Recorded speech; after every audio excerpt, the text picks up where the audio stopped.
কার্ডিফের সিটি স্টেডিয়ামে অনুষ্ঠিত হয়েছে বিগ হালাল লাইফস্টাইল এক্সপো।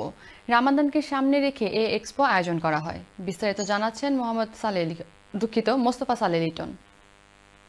মাহে রামাদান উপলক্ষে এই প্রথমবারের মতো কার্ডিফে অনুষ্ঠিত হয়েছে বিগ হালাল লাইফস্টাইল এক্সপো 2025। 23শে ফেব্রুয়ারি কার্ডিফ সিটি স্টেডিয়ামের হল রুমটি যেন মনে হয়েছিল ওয়েলসে বসবাসরত মুসলিম জনগোষ্ঠীর এক মিলন মেলা।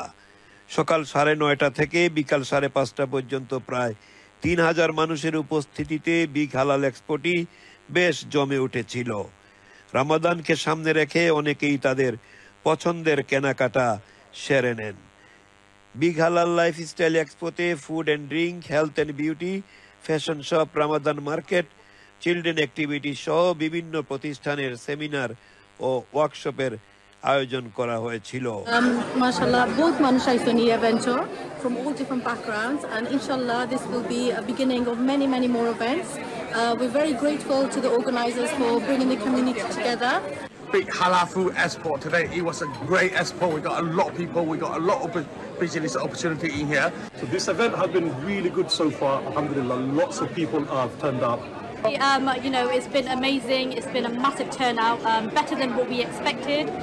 We've been getting really good feedback.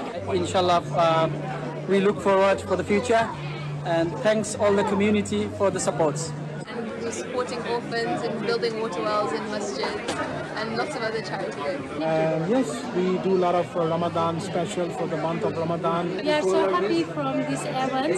They done perfectly. হালাল লাইফস্টাইল এক্সপোর প্রধান সমন্বয়কারী সাজহারিস তার প্রতিক্রিয়ায় বলেন, Today we had our pre-Ramadan event at Cardiff City Stadium with over 3,000 people attending.